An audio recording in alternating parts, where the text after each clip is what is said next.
tengah, Pak.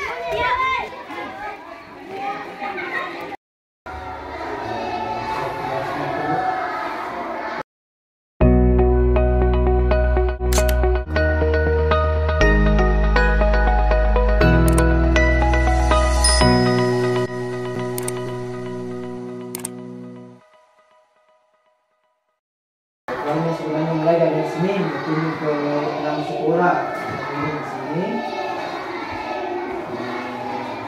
Kalau kita lihat perkembangannya betul dalam lingkungan belajar di sekolah kami. Karena ini kita libur 2 bulan, tidak hasilnya baru sekali. Kita mau tahu juga perkembangan betul setelah dari modul 1 sampai 9 bisa kemudian ini tentang komunitas praktisi Pak Ali dan kita bisa diskusikan mana kita mampu merintis apa kira-kira yang bisa kita masukkan mungkin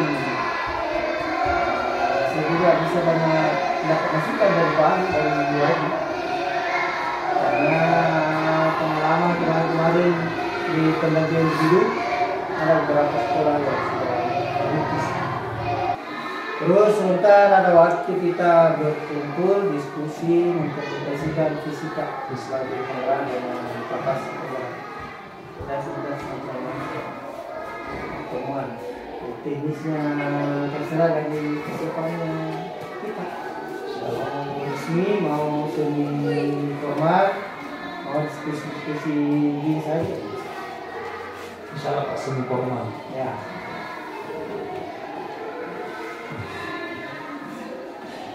Ya, sudah ada semua di divisi sama sosial itu. Iya. Saya 5 orang saja sampainya.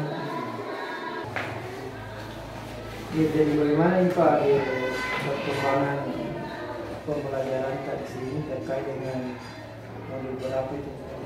Kalau dulu modul satu kan pemahaman para Filosofi. 3 visi. 1.2 nilai dan peran. Apa kira-kira bisa kita Terima kasih Pak. belajar secara umum kelas. Jadi kalau menurut saya Pak, seperti yang saya sampaikan pada saat pendampingan yang 1 kemarin, terkhusus di modul 1.1 yakni filosofi Bapak pendidikan kita, Bapak Ki Hajar Bintara, yang mana kalau yang lalu Pak, saya sudah mulai menerapkan di kelas, dan alhamdulillah kalau sekarang Pak kayak bagaimana seorang guru itu menuntun, jadi menuntun segala kodrat. Jadi sebenarnya guru sebenarnya bukan guru itu hanya menumbuhkan saja apa kodratnya anak itu tinggal kita kembangkan, karena anak itu secara lahir kan sudah memiliki kodratnya masing-masing. Ada anak yang dia sukanya di matematika, ada anak yang sukanya di seni, ada anak yang sukanya di olahraga. Nah itu semua yang saya berusaha untuk kembangkan. Dan salah satu inovasi yang saya kembangkan di sekolah yang pernah saya sampaikan ke Bapak adalah bagaimana saya mengemas materi-materi pembelajaran dalam bentuk lagu dan semacam tepukan-tepukan. Jadi saya meminta kepada anak cara belajar apa yang mereka inginkan. Jadi setiap minggu Pak saya evaluasi cara belajar seperti apa yang diinginkan. Nah ada beberapa anak, ada terbagi 2 kelompok Pak. Ada yang sukanya menyanyi, ada yang sukanya kalau dia semacam psikomotornya, jadi dia melakukan gerakan-gerakan. Jadi saya kelompokkan, jadi bukan saya yang tentukan tepukannya ataupun lagunya. Jadi mereka sendiri semacam misalnya kayak pantun atau puisi atau materi apa saja yang berkaitan dengan hari itu. Saya berikan kesempatan kepada mereka untuk berdiskusi. Lagu apa kira-kira yang cocok liriknya, syairnya dimasukkan ke situ. Misalnya naik-naik ke puncak gunung diganti dengan materi pembelajaran hari itu, dan diganti liriknya. Misalnya saya kemarin itu ada ciri-ciri pantun, ciri-ciri pantun yang dibuatkan lagu. Kemudian ciri-ciri dengan materi yang sama, ciri-ciri pantun ini juga dibuatkan tepukan. Jadi alhamdulillah mereka semua senang karena merasa bahwa minat saya bisa dikembangkan dan akomodir. Jadi kebutuhan belajar mereka merasa terpenuhi. Kemudian selain itu Pak, saya melihat bahwa anak itu kalau yang misalnya suka berolahraga, saya juga berusaha untuk menemui, walaupun sebenarnya saya bukan basicnya di olahraga Pak Akmal, tapi saya berusaha bagaimana untuk berkoordinasi dengan guru olahraga, saya membentuk tim. Jadi ada tim, kalau saya istilahkan itu biasa Pak, kalau di YouTube itu biasa satu tim junior. Saya berusaha bagaimana untuk memenuhi kebutuhan belajar mereka. Itu kalau di YouTube yang di kalau yang di modul 1.1 Pak. Kemudian juga kan di modul 1.1 Pak ada juga kita melakukan pembelajaran itu sesuai dengan perkembangan kodrat alam dan kodrat saman. Kalau kodrat alam Pak, ya saya budayakan di sini seperti yang tadi budaya Sali. Alhamdulillah sudah membudaya Pak dari beberapa tahun yang lalu. Apalagi dengan adanya program pendidikan berpenggerak ini, saya lebih berkomitmen lagi untuk mengembangkan itu, walaupun sempat kemarin terputus beberapa tahun, kurang lebih 2 tahun itu pada saat ada pandemi. Jadi setelah pandemi kita mulai perlahan-lahan lagi untuk kembali membudayakan bagaimana untuk mengembalikan budaya kita yang sudah pernah terputus. Kemudian juga Pak, di belakang sekolah ada kebun. Saya melihat bahwa potensi di daerah kita ini kan pertanian Pak. Saya berusaha bagaimana untuk memberikan pemahaman kepada peserta didik bagaimana cara mengolah lahan yang baik. Jadi supaya mereka memiliki bekal bahwa kita tidak boleh melakukan penebangan liar, kita tidak boleh terlalu banyak melakukan pemupukan yang terbuat dari zat-zat kimia, karena itu bisa merusak ekosistem tanah dan kontur tanah. Jadi bagaimana saya bisa melakukan pengolahan itu dari kompos, ternyata rumput pun bisa jadi pupuk. Jadi kita tidak terlalu banyak menggunakan pupuk dari kimia Pak. Jadi kita menggunakan kebanyakannya, tidak menggunakan organik. Dan mereka bisa dia memahami kodrat alamnya di sini. Nah, kalau kodrat saman Pak, seperti yang saya biasa sudah buatkan aksi nyatanya Pak di modul 1.3, saya bahkan di beberapa sekolah sudah sering saya minta untuk ke kelas untuk mengamati pembelajaran saya menggunakan HP Pak. Kalau kemarin-kemarin teman-teman mengatakan, apa bisa Pak program pembelajaran berbasis IT itu dilaksanakan tanpa jaringan? Banyak sebetulnya Pak yang tidak percaya. Tapi alhamdulillah saya bisa buktikan bahwa kemarin Pak di PTS itu saya sudah tidak print out lagi soalnya. Tapi saya memberikan dalam bentuk, karena alhamdulillah kita mendapatkan bantuan Pak di sini berupa tablet, ada 15 buah.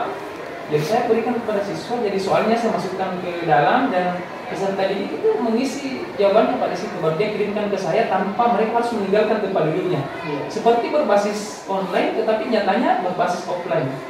Jadi kadang-kadang kalau ada teman yang datang, mana jaringannya Pak, kenapa tidak ada, kenapa siswa bisa langsung mengirim, padahal mengirim kabel padahal tidak ada jaringan.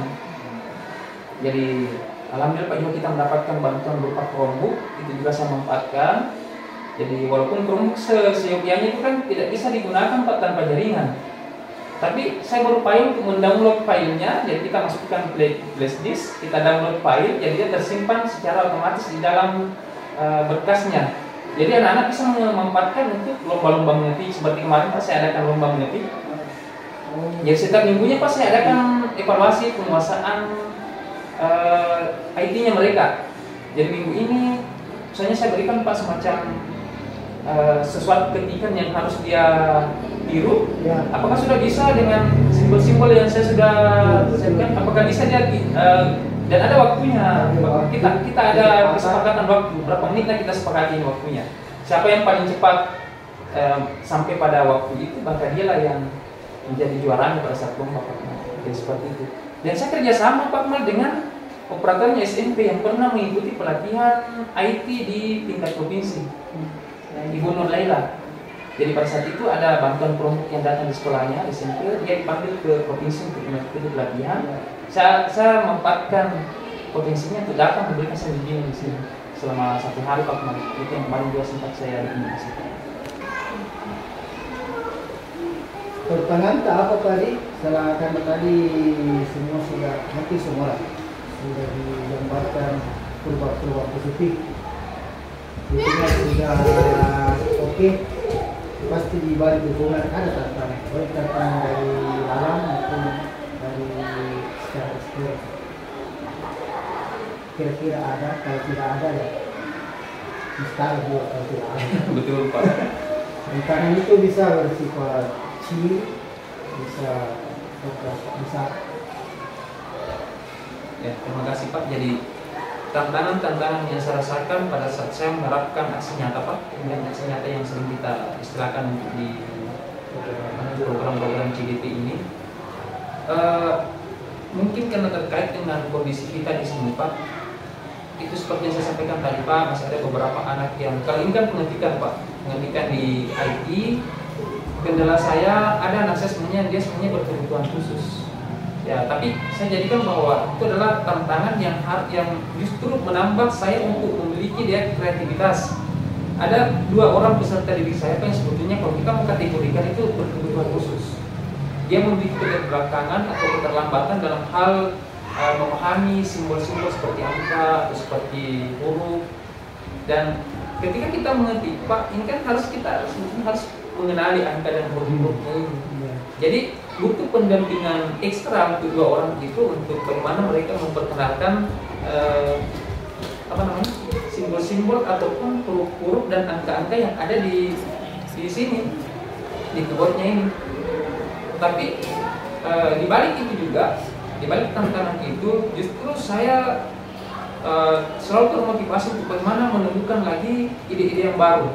Jadi setiap hari Pak dari tantangan itu, ketika temannya saya berikan tugas mengetik melalui iPad atau laptop, saya panggil ke depan Pak dekat saya suruh dia mengetik melalui laptop saya, dan saya perkenalkan ini huruf A, huruf B, huruf C setiap hari. Saya acak-acak. Tetapi karena namanya anak Pak sudah memiliki memang punya keterbelakangan dari hal itu, ya kita tidak boleh bosan, setiap hari itu saja. Dan alhamdulillah ada progres yang bisa kita lihat. Sekarang dia sudah hampir bisa menguasai abjad A sampai Z. Ini level kelas 5 Pak Kemal. Jadi mungkin kalau kita melihat sudah berapa kelas yang menghadapi dia, ini sudah 5 orang wali kelas dan belum bisa Pak A sampai Z. Ini kan memang mungkin tidak salah kalau saya mengatakan bahwa ini memang anak ini butuh pendampingan khusus. Karena dari situ Pak, kalau yang kendala-kendala yang lain, kalau masalah sarana dan prasarana Pak kan sudah kita difasilitasi. Ya, kalau persoalan jaringan, saya sudah menemukan cara Pak. Dulu memang jaringan saya jadikan sebagai sesuatu tantangan, tetapi dari tantangan itu lagi saya berusaha mencari referensi, bertanya kepada rekan-rekan sejawat, kepada teman-teman yang sudah lebih awal menerapkan pembelajaran IT, seperti apa kira-kira yang bisa saya gunakan. Bahkan saya mendapatkan referensi itu dari seorang siswa. Ada anak Pak yang tinggal di rumah saya yang ketika itu mencoba di laptopnya, karena dia dari kelas 5 itu saya sudah dibelikan laptop sama orang tuanya.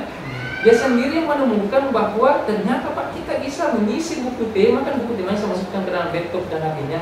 Ternyata Pak kita bisa langsung mengisi jawabannya di kolom titik-titik di HP. Bisa Pak, ternyata saya berpikir apa enak betul bisa seperti itu. Jadi saya terus menggali potensinya anak itu. Ternyata dia Pak langsung ditangkap layar tugasnya melalui buku temanya, baru kirim ke saya melalui share. Dari situ saya berpikir, wah ini terobosan baru ini. Karena lebih unik rasanya Pak, ketika dia mau mengcopy misalnya ada soal yang ada jawabannya tersurat di dalam teks, misalnya jelaskan pengertian kalor, dan itu ada di atas di teksnya, kalor adalah, itu kan dia langsung blok Pak. Baru dia copy, kemudian dia paste di situ di titik-titiknya. Di kolom kan di buku demo itu kan ada langsung tempat untuk menjawab. Dia langsung paste di situ dan kelihatan kayak rapi sekali dan bisa menghemat waktu Pak beberapa menit untuk mengerjakan soal yang dulunya mungkin kalau dia kerjakan dia tulis butuh waktu 15 menit, dia bisa kurang dari 5 menit selesai. Jadi saya memanfaatkan potensinya anak itu untuk membimbing saya Pak, artinya sharing dengan saya, dan saya jadikan tutor bagi teman-temannya. Dan alhamdulillah saat itu Pak bisa disaksikan oleh Bapak Kepala Dinas Pendidikan.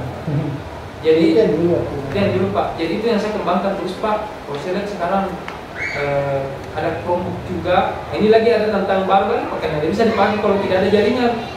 Saya mendapatkan lagi cara, ternyata bisa didownload file-file ini. Alhamdulillah Pak tetap bisa terlaksana dengan baik. Jadi kalau tantangan masalah jaringan Pak, malah saya rasa sudah bisa saya atasi dengan inovasi-inovasi yang bersumber dari rekan sejawat, ibu kepala sekolah dengan teman-teman rekan-rekan dari sekolah lain, internet, dan bahkan dari siswa itu sendiri yang menemukan sendiri.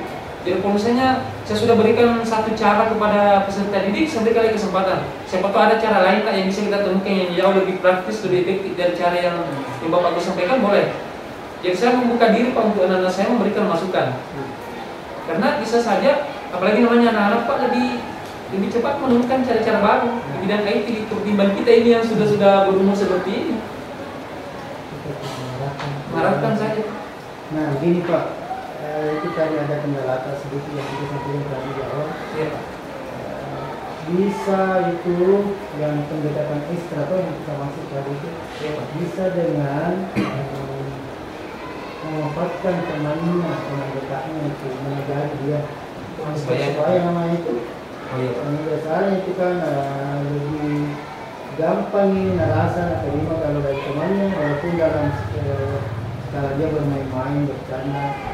Iya Pak, dia suka mengajari misalnya temannya, suaranya, cara berpikir kita. Iya Pak, cepat dia lebih rileks kalau temannya. Iya, tapi memang harus ada diajari khusus juga tuh temannya yang mau yang sahabat dengan dia. Khusus cara seperti ini, cara seperti ini, dan salah satu. Kalau tadi kan pendampingan ekstra butuh tenaga dan waktu yang banyak kan, berarti kita terbatas di situ. Maka kami cuma menggali potensi teman untuk memimpin pembelajaran. Ya. Terima kasih banyak Pak. Insyaallah saya akan coba terapkan. Itu yang saya katakan tadi menggali potensinya. Sama dengan kami ini, sebenarnya kami ini melihat potensinya teman-teman CPU. Apa yang belum ada, apa yang perlu dikembangkan, kemudian saya tindak lanjutnya ke depan apa. Nah seperti itu. Karena biasa orang kalau mau formal wawancara poin per poin bisa saja, tapi biasa ada 1-2 poin kayaknya sudah tercover ini. Apa lagi? Biasa itu teman-teman yang memang yang tempat mendampingi kebutuhan yang baru dia kenalkan. Pendekatan memang kalau kita kan boleh bilang teman-teman CDP yang saya berikan teman paling sejabaran semua. Kecuali mungkin kalau seandainya lintas kecamatan yang baru saya bisa sedikit lebih fokus kalau sama teman-teman yang dulu bisa selalu kenal. Penerapan modul kan ada juga tugasnya kemarin nanti tentang apa itu institusi sudah Pak sudah dijelaskan kita juga tentang kami itu teman-teman sudah dan bisa saya ceritakan sedikit pengalaman saya Pak. Artinya begini Pak Ahmad, saya sangat bersyukur dengan ikutnya guru penggerak. Kenapa? Ini memang yang alhamdulillah sudah berubah dari saya Pak. Kalau dulu itu memang saya harus aktif Pak. Dulu mungkin ibu Haji kadang-kadang melihat kalau saya mengadili misalnya mengadili les saya kalau dulu Pak. Kalau ada berkelahi, khususnya kayak dengan nada yang keras, dan seakan-akan menyiapkan hukuman untuk siswa yang berkelahi. Kadang-kadang siswa sekarang Pak merasa heran dan kadang ada yang kenapa sekarang Pak tidak seperti itu lagi. Bahkan terlontar itu. Kenapa sekarang kita itu Pak kalau ada berkelahi sudah berubah.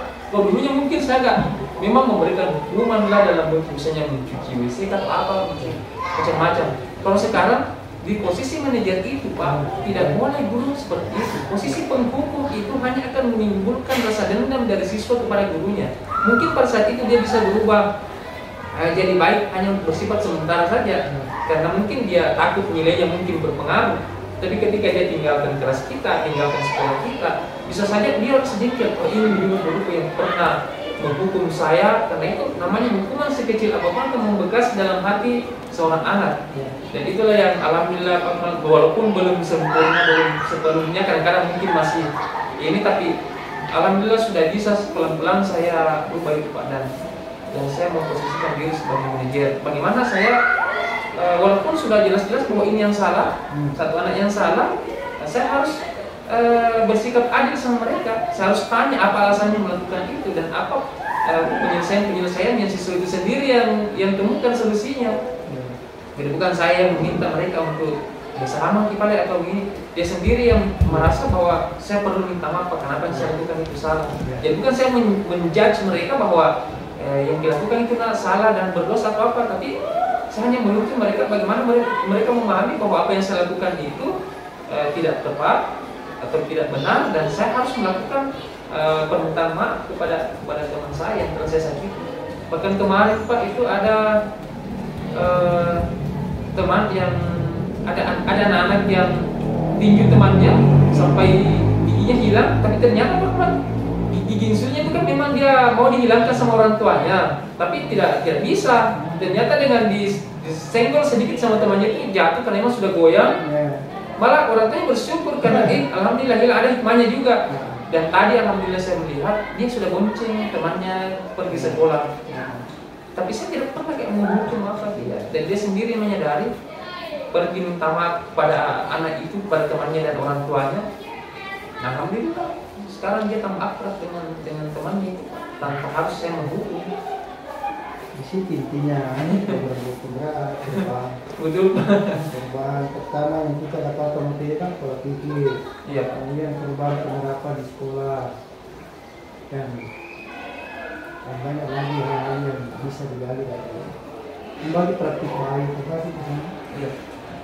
Termasuk saya Pak kan kita kan di sini ada TK, SD, SMP. Iya. Karena saya panggil kita duduk bersama, kita cerita-cerita bersama dengan musik. Wah, saya bukan menggurui, tapi kita sharing apa yang saya dapat dari program ini. Bagi teman-teman yang belum berkesempatan untuk mengikuti, ya saya harus bagi. Itu termasuk itu rencana ke depan Kak, seperti apa untuk menjaga memelihara praktik baik yang sudah terjadi setelah ini Kak. Akan tidak dijalan, pelihara, dikembangkan, tidak terkesan ada program yang jangka panjangnya. Cuma di sini saja. Saya program sisi Tommy. Tapi itu yang kita jaga berkesinambungan. Karena juga Pak kalau di KKB kan ada komunitas KKB saya. Saya dengan Pak Rustan kan, alhamdulillah saya dan Pak Rustan di 2019 di GDP. Jadi kadang di sela-sela pembahasan inti misalnya materi kita tentang pembahasan soal, saya berikan kesempatan kepada Pak Ruslan. Silakan Pak Ruslan kita sampaikan satu materi yang paling berkesan menurut kita di program CDP ini, apa yang kita sampaikan. Ya, misalnya sudah 2 kali Pak. Jadi saya kan biasanya kita tiap bulan Pak di 2019. Saya berikan kesempatan kepada Pak Ruslan dan saya tambahkan. Jadi alhamdulillah teman-teman sudah juga sampaikan apa yang kita dapat dari PGP ini Pak. Kalau kita pikun dengan fasilitator Pak, itu kan ada pertanyaan-pertanyaan pemantik di awal. Di situ kita bebas bicara apapun itu, dan itu fasilitator dia merangkum semua. Dia tidak pernah dulu langsung memberikan jawabannya di situ. Nanti ketika berlangsung proses pembelajaran, kita diskusi, dia kasih penguatan. Kita sendiri oh ini tadi ada sedikit yang keliru dari saya. Tapi tidak pernah ya struktur itu yang menyampaikan atau fasilitator itu menyampaikan bahwa salah. Nanti pada saat kita diberikan kesempatan untuk merefleksi, di situ kita sampaikan bahwa apa yang saya sampaikan tadi untuk menjawab pertanyaan-pertanyaan pemantik dari ibu fasilitator, ternyata saya mengalami kekeliruan di situ. Ternyata seperti ini. Yang kemarin juga Pak Man, itu kan saya selalu memasukkan di kesepakatan saya itu dilarang. Ternyata setelah saya pikun dengan ibu fasilitator, seharusnya kata-kata dilarang itu tidak kita masukkan dalam kesepakatan. Itu Pak Man. Itu boleh seperti itu, dan tapi dia bersifat peraturan kelas. Dilarang, jangan, tidak boleh buang sampah. Jangan berkelahi sesama teman. Nanti kata-kata yang seperti itu tidak boleh maksudnya. Itu nanti ada tingkatan lebih tingginya menjadi keyakinan kelas. Betul. itu peraturan kelas, misalnya jangan berlari di apa? Jangan berdiri di pintu misalnya, toh? Dijadikan bahasa Dijadikan bahasa yang walaupun maknanya ke sana tetapi tidak dengan ada kata-kata itu.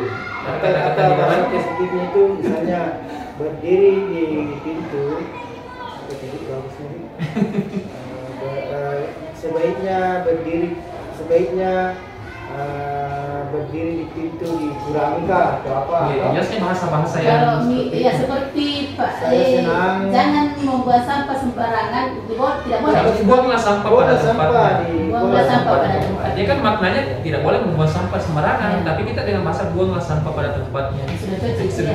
Buanglah sampah. Buanglah sampah pada tempat. Dan inilah Pak Pel yang mungkin kita lihat dulu di kelas itu kan banyak dilarang. Inilah yang sementara saya carikan sekarang.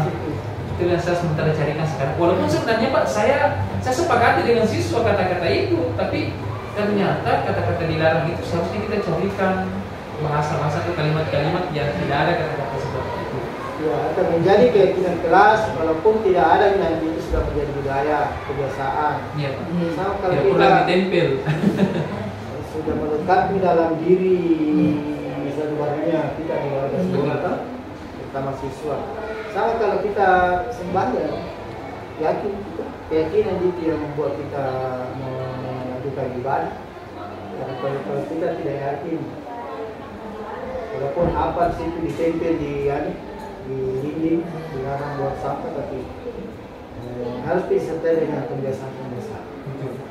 Itu keyakinan kelas itu nanti kita akan bahas di lokal, termasuk peraturan institusi. Diskusi tentang logistik, aksi nyata di sekolah, dan nantilah banyak lagi diskusi. Tidak merasa peserta karena kita ini mengambil saja memfasilitasi diskusi. Tidak bosan karena kita yang aktif. Ya. Luar biasa Itu memang. Pak dulu kegiatan yang di dalam ini yang kita ikuti dulu apa namanya Pak? Kegiatan Yang berbagi itu Pak. Berbagi, artinya saya menyampaikan Berbagi. materi-materi. Ada kan yang modul 1.4 itu Pak. Oh gitu. Kita berbagi dengan iya. yang saya merasa Pak itu artinya saya sangat merasa karena selama ini pemikiran saya Pak dulu saya harus hukum anak-anak karena Oh iya. supaya anak-anak ingat bahwa kalau ini perbuatan saya salah. Yang ada Pak, yang pembuat merasa bersalah, guru penghukum. Jadi saya merasa bahwa Iya, diskusi ya kan. arti selama ini saya karena saya jadi guru kelas itu 28 tahun, Pak itu 10 tahun di luar, 18 tahun di SD 68. Enggak aku Pak itu saya diperbuat artinya salah Pak. Tidak salah bagi cocok di zamannya. Iya, betul Cocok di Pak Ji. zamannya. Dulu anak-anak itu saya siswa dikerasi untuk Dikerasi, masuk dihukum. pelajaran. Iya. Topi ditegak, ditakuti dulu. Sekarang masa transisi, apalagi dengan adanya COVID, hikmahnya COVID kan juga luar biasa. Betul Pak. Walaupun banyak korban berubah, sangat luar biasa hikmahnya. IT berkembang, kemudian zaman ekonomi yang zaman milenial. Pengertian orang tua dengan pendidikan Luar biasa. Karena dia lihat langsung kita mengajar di rumahnya. Orang tua juga Kita sadar susah. bahwa pendidikan selama ini Iya. wah, ternyata tidak gampang. Mari kita kerja tidak di gampang dalamnya. itu pada kerjanya guru yang selama ini dia bilang gampangnya jadi guru. Hikmah positif, semua kejadian ada hikmah di baliknya. Ternyata susah pada jadi guru. Itu hikmahnya tepat juga Iya. itu COVID. Jadi zamannya memang dulu seperti itu. Nah, sekarang pola pikir itu bagi yang susah berubah. Harus memang dengan pendekatan posesif, harus ada pendekatan formal, ada program yang penting PBB ini, program merubah pola pikir ini. Pola pikirnya siapa yang mau dirubah tentu yang masuk dulu di area itu toh, fasilitator, instruktur, saya sebagai pengajar praktik berubah juga, dan CGP luar biasa berubah. berbagi praktik baik itu yang diberikan tugas kepada Seandainya Pak masukku tuh nggak banyak tuh kegiatan begitu. Maksudnya supaya kita juga tahu. Ya. Bahkan Pak Halpin kemarin uniknya kan ada Pak Halpin. Iya, pas kebetulan Pak ada Pak. Padahal tidak diundang tapi alhamdulillah. Kebetulan ada datang memantau ceritanya. Tapi saya pas seandainya bisa selalu sering itu ada kegiatannya begitu supaya saya juga mengerti ini artinya isinya ini materinya. Itu kan memang agak formal sih Pak. Kalau yang selama ini kan kadang kalau kita minum-minum terus sampaikan, tapi itu hari memang dia formal, saya undang guru SMP juga, jadi luar biasa kita. Artinya apa? Insya Allah kita Kita programkan nanti. kita juga Pak tahu tuh Pak, bisa juga tahu apa yang kalau bisa nanti jadi setiap bulan ada memakai 1-2 kali. Iya, Kalau ada waktu, ada waktu. Ini masukkan dalam program kita komunitas yang Saya mau adukan ini Pak, saya mau curhatkan lah istilahnya. Kalau di bahasa JKP kita curhatkan kepada pengajar praktik. Yang kemarin itu Pak, saya juga tertarik dan sangat berkesan bagi saya Wajib. Ada istilahnya itu kayak hukuman dan konsekuensi. Hukuman dan konsekuensi perbedaannya. Kalau hukuman kan artinya sesuatu yang kita lakukan kepada siswa yang sifatnya itu tidak menyenangkan bagi siswa, yang sifatnya tiba-tiba, spontan, begitu terjadi saya langsung kalau konsekuensi artinya suatu hukuman yang artinya satu perlakuan yang diberikan guru kepada seseorang yang melanggar, yang walaupun sifatnya itu tidak menyenangkan, tetapi itu disepakati bersama terlebih dahulu. Ada kesepakatan terlebih dahulu, misalnya ada kesepakatan kelas. Kalau misalnya peserta didik rambutnya panjang, ada kesempatan kita nanti kita akan lakukan apa pada anak yang panjang rambutnya. Itu konsekuensi. Artinya sesuatu yang dijalani oleh peserta didik yang kurang menyenangkan, tetapi dia sudah ada kesepakatan dulu dengan si pemberikan konsekuensi itu. Kalau hukuman tidak, langsung begitu terjadi suatu kejadian, guru langsung memberikan hukuman. Artinya memberikan sesuatu yang tidak disangka-sangka oleh peserta didik. Kalau kemarin Pak yang dicontohkan di dalam modul itu kan seorang guru yang tiba-tiba meminta siswa itu untuk membuka sepatunya di sekolah karena sepatu yang digunakan itu tidak berwarna hitam. Padahal kesepakatan, maksudnya aturan di sekolah itu bukan kesepakatan, aturannya kan harus berwarna hitam. Guru langsung menyuruh siswa itu untuk buka sepatu, jadi anak itu merasa bahwa dia malu pada teman-teman karena dia tidak menggunakan sepatu di sekolah karena disuruh buka. Itu sifatnya hukuman. Karena tidak ada kesepakatan dengan siswa terlebih dahulu bahwa kalau nanti tidak menggunakan sepatu warna hitam, buka sepatu. Tapi kedua-duanya tidak disarankan. Artinya hukuman dan konsekuensi itu dua-duanya diupayakan tidak dilaksanakan di sekolah. Yang ada itu adalah bagaimana kita proses restitusi itu. Bagaimana proses restitusinya tadi kasus ini? Di kasus yang tidak pakai sepatu. Yang tidak pakai sepatu. Kalau dibiarkan dulu, kemudian didekati persuasif. Kemudian kita tanya apa alasannya, apa yang menyebabkan dia sehingga tidak menggunakan sepatu warna hitam. Setelah ditahu dan disampaikan bahwa ternyata karena dia terlambat bangun, kita memandu anak itu. Seharusnya apa yang dilakukan besok sehingga supaya tidak terjadi lagi keterlambatan bangun. Dan si anak itu menjelaskan bahwa saya akan pasang waker atau alarm atau meminta kepada orang yang ada di rumah itu, mungkin orang tua atau saudaranya untuk membangunkan lebih awal, atau juga dia mempersiapkan perlengkapan sekolahnya lebih awal, misalnya di malam hari, supaya ketika pagi hari dia bisa langsung gunakan dan langsung berangkat sekolah tepat waktu. Terus siapa tahu ada yang keliru Pak dari penyelesaian, butuh masukan supaya cara saya menanggapi restitusi itu Pak kurang tepat. Seperti itu nih pendekatan persuasif intinya toh. Iya. Menemukan jawaban sendiri, keyakinan bisa ditanamkan bahwa pelanggaran seperti itu nanti kedepannya itu akan menjadi apa ya? Perlu selalu disampaikan. Iya. Artinya mereka sadar sendiri dan saling apa istilahnya kalau siswa-siswa itu saling mempengaruhi secara positif kan? Dan itu Pak terjadi di kelas saya ini yang kemarin kan ada program saya di kelas Pak mengaji 4 surah setiap sebelum dilaksanakan pembelajaran. Jadi ada waktu saya siapkan pas kita 15 menit itu khusus mengaji dulu surah-surah pendek. Saya minta kepada peserta itu membawa juz ammah. Kejadian minggu lalu Pak, ada siswa yang tidak membawa Al-Qur'annya karena dia lupa. Seandainya mungkin saya belum ikut di PGP ini, mungkin saya berikan hukuman karena tidak membawa. Katanya saya sudah perintahkan tidak.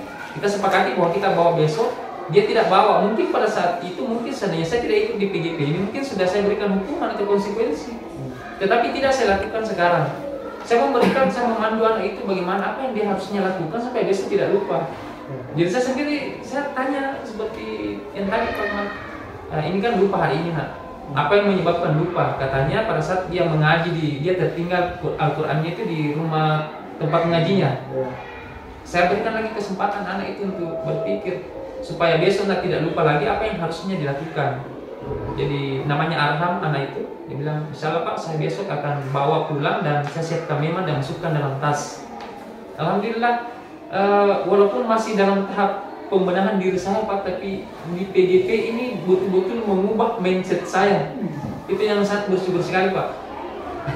Karena ada beberapa perubahan dalam diri saya rasakan sendiri. Letaknya ini PGP, tadi saya bilang ada daringnya, fasilitator dan instruktur. Modulnya juga lengkap, teratur sekali. Saya mengaku sekali tim yang menyusun. Betul-betul terkoneksi antara modul A sampai terakhir nanti. Terkoneksi, ada koneksi antara materi Bu Haji. Ya, waktunya itu pemekaran luar biasa ini materi. Siapa yang susun ini timnya Nadiem. Makanya ada itu orang yang di luar Kemendikbud itu yang dimanfaatkan oleh Nadiem, yang pernah dulu dipermasalahkan oleh DPR. Di situ semua ada tim IT, ada tim penyusun modul. Nah, kenapa katanya bukan dari staf Kemendikbud, orang-orang Jawa di situ? Itu yang dipermasalahkan DPR. Sama di kita di dinas pendidikan Pak. Ada staf dinas pendidikan, ada kami, tapi yang banyak diberdayakan oleh Partai Jokowi yang kami kita dulu. Kan orang bukan dari luar tapi guru-guru yang berpotensi macam bukan di komunitas di dinas pendidikan tidak akan berkembang di dinas pendidikan dari Singgailah kalau terbatas orang-orang yang di dalam selalu dikembangkan. Apalagi juga kepala dinas saat itu kan bukan dari basicnya dari pendidikan, tapi ternyata bisa. Dia memang pernah pada saat kita diskusi, saya mencontoh ini dari orang dari luar itu masuk pendidikan, mau orang luar, kolaborasi namanya. Makanya saya seperti ini, saya selalu tampil kalau ada kegiatan forum di dinas pendidikan, Rijal, Ustaz, Umacanya, makanya itu memang perlu kolaborasi Pak. Tidak bisa kita akan berkembang kalau orang melantai sendiri, kalau kolaborasi datang. Ini kembali ke lengkapnya ini pelatihan. Ada nih bagian tadi itu, ada nih praktiknya, ada nih tugasnya, ada nih juga pendampingan di seperti ini. Itu tugasnya wajib ya seperti ini, memastikan saja bahwa memang sudah ada perubahan atau harapannya pembelajaran juga akan perubahan. Juga mungkin bisa sharing, karena tidak semua itu masalahnya guru penggerak itu bisa diselesaikan kalau mengajar praktik. Kita ini bukan juga luar biasa. Mungkin menjadi masukan, kemudian kami juga bisa sharing ke grup lah. Ada permasalahan CDP begini. Terus kita masuk ke komunitas praktis. Banyak yang bisa kita bahas. Komunitas praktis itu Pak, sesuai dengan Loka 1 kemarin ada pengakuan, ada kesepakatan, ada permasalahan dan penyelesaian yang sama, ini ada tujuan bersama. Kan itu intinya kan, pengakuan itu ya semacam formalnya PSK. Kalau tingkat sekolah, kepala sekolah yang tangan ada kegiatan nanti itu Pak di gelar karya. Apakah ada komunitas praktis yang dirintis? Oke, nilainya luar biasa. Apakah tidak ada dan menumbuhkan komunitas praktisi selama ini? Ya ada juga nilainya, tapi lebih bagus menurut saya kalau ada yang dirintis. Nah, ada juga namanya Programnya apa? Programnya termasuk itu tadi pertemuan-pertemuan, diskusi-diskusi berkala setiap 2 bulan kan, 3 bulan. Gampang kita singkat satu atap. Satu atap itu rencana saya nanti. Satu hal Pak yang sangat membantu untuk kepala sekolah tentunya kalau di SD. Kalau kami di SMP dulu Ji, sekedar sharing juga ini, di SMP SMA kan itu rapat koordinasi kami itu saya di sekolah saya setiap bulan masalah pos pembelajaran lah terutama banyak dibahas. Siapa yang memimpin sini ya maka serius yang kurikulum. Kalau saya memandu saja silakan. Kalau ada yang paham sampai suara memandu. Kalau di sini kira-kira begitu di SD kan ada bekas sekta toh? Nah, maka bekas ini perannya ketua komunitas anggaplah seperti dari posisi CBB saat ini dia yang memberikan banyak materi ke teman-teman. Kita cuma mandu kemudian permasalahan yang akan dibahas itu tentunya banyak yang dilakukan oleh ketua komunitas membantulah sekolah untuk selalu mengadakan rapat-rapat terbatas biasa kepala sekolah kalau setiap bulan mau ada urusan atau apa kasih beban kepada ketua komunitas.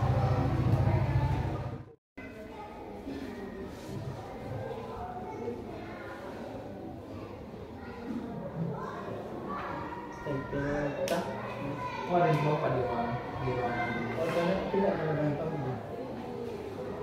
itu kemarin di Semarang cerita juga yang ini pulang tanpa karena dia pamit lupa turun suruh 21 orang bawa ke dentist dan pintar di lokal Dua ini Pak.